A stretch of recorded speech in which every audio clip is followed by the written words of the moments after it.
आज बात करते हैं सामवेद के ऊपर। ऋग्वेद, यजुर्वेद और सामवेद, दो वेदों के ऊपर तो हम पहले ही वीडियो बना चुके हैं और ये अन्य सामवेद के ऊपर है। कहा गया कि वैदिक जो संहिताएं हैं, वैदिक संहिताएं अर्थात ऋग्वेद संहिता, यजुर्वेद संहिता, अथर्ववेद संहिता, सामवेद संहिता, तो वैदिक संहिताओं में सबसे महत्वपूर्ण कहा गया है सामवेद है। सामवेद का कहा जाए महत्व नितांत गौरवमय कहा गया है। जैसे आप भगवत गीता में भी सुने होंगे कि वेदा नाम सामवेदोस्मि, भगवान श्री कृष्ण अपने आप को सामवेद कहते हैं। और बृहद देवता में कहा गया है कि जो व्यक्ति साम को जानता है अर्थात सामवेद को जानता है वही वेदों के रहस्य को जानता है, क्योंकि कहा जाता है सामान्य यो वेति स वेद तत्वम, सामवेद को कहा गया है। देखिए गीता में तो कहते हैं भगवान श्री कृष्ण की हाँ वेदा नाम सामवेदोस्मि ऐसे करके कहते हैं। गीता में ये भी आता है, अब गीता एक तो है नहीं, आप लोग केवल भगवत गीता जानते हैं, लेकिन बहुत सारी गीता है। तो ऐसे अष्टावक्र गीता भी है, ऐसे बहुत सारे गीता हैं। तो गीता में कहते हैं कि प्रणवः सर्ववेदेषु, और सुगीता जो है गीता के बाद आते सुगीता, उसमें कहते हैं ओंकारः सर्ववेदानाम। तथा कहा गया है कि ऋग्वेद और अथर्ववेद में ये दोनों में सामवेद का विशेष रूप से प्रशंसा की गई है, बताया गया है विशेष रूप से। देखिए एक मंत्र है, उसमें कहा जाता है कि जो व्यक्ति निंद्रालु है वो नहीं जानता है सामवेद को, लेकिन जो व्यक्ति निंद्रालु नहीं है, जो व्यक्ति जगा हुआ है वही शाम को जानता है, वही सामवेद को जान सकता है। निंद्रालु तो शयन में रह जाएंगे, लेकिन जो जागृत व्यक्ति है वही सामवेद को समझ सकते हैं, वही सामवेद को जान सकते हैं। देखिए सामवेद का कहा जाए कहीं कहीं पे 3 भी बोलते हैं, लेकिन 2 विशेष रूप से आर्चिक तथा गान, 2 विभाग है उसमें, आर्चिक तथा गान कहा जाता है उसको। कहीं कहीं पे 3 भी आता है, लेकिन 2 मुख्य रूप से आपको समझना चाहिए। सामवेद को संगीत का कहा जाए तो मूल स्रोत भी कहा जाता है। संगीत की उत्पत्ति और कही जाए कहाँ से होता है तो वो सामवेद से होता है, क्योंकि सामवेद का मंत्र ही ऐसा है। आप जाकर सुनिए तो सही, इसमें गायन, स्वर, लय तथा उच्चारण का कैसा विधि, कैसा प्रक्रिया, ये सब तो सामवेद में ही है।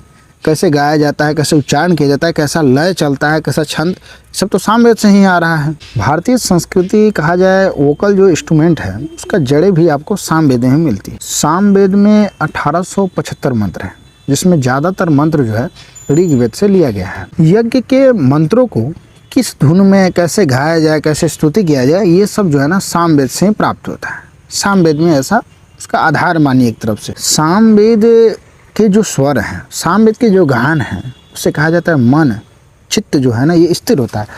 एक तरफ से अगर देखा जाए तो पहले के जो राजा महाराजा लोग कुपित होते थे, दुखित होते थे, परेशान होते थे, चित्त जो एकत्रित नहीं होता, तो वो लोग क्या करते थे ना, जो व्यक्ति सामवेद का अध्ययन किया उनको बुलाते थे दरबार में और कहते थे कि आप यहाँ पे हमें मंत्रों का उच्चारण कीजिए।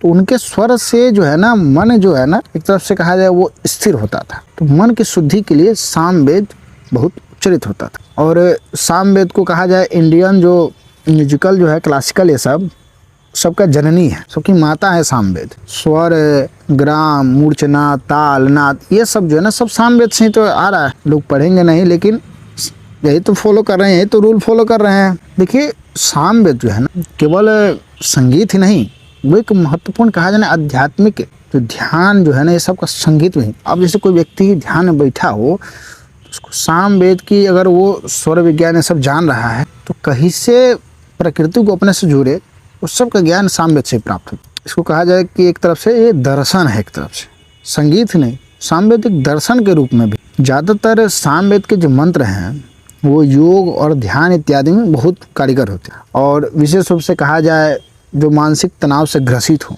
जैसे सामवेद की ध्वनि से उसकी मानसिक तनाव की जो वेदना है वो ठीक हो जाएगा, ऐसा सामवेद कारीगर है। समझिए उसमें ऐसा चीज़। सामवेद में केवल संगीत ही नहीं, नृत्य, पूजा पाठ इत्यादि, कला इत्यादि हो गया और परंपरा ये सब हो गया। ये सब चीज़ का जो नींव है वो सामवेद में ही, सामवेद से ये सब चीज़ उद्भासित होता है। केवल संगीत ही नहीं, इसमें बहुत सारी बातें हैं और धीरे धीरे और भी बात आपको हम ऐसे जानकारी देते रहेंगे। आप लोग बस बने रहिए। बहुत सारी बातें अपने पुराने से पुराने ग्रंथों को खोज पड़ताल करेंगे और किसमें क्या है वो सब चीज़ आपको बताएंगे। तो आप बस बने रहिए ताकि आप लोग को ऐसी जानकारी मिलते रहे। ऐसे बहुत सारी बातें हैं जो सामवेद में उपस्थित है। मिलते हैं आप लोगों से अगले वीडियो में। अब अथर्ववेद के बारे में बताएंगे अगले वीडियो में। तब तक के लिए आप सभी से विदा लेते हैं। मिलते हैं अगले वीडियो में। हर हर महादेव।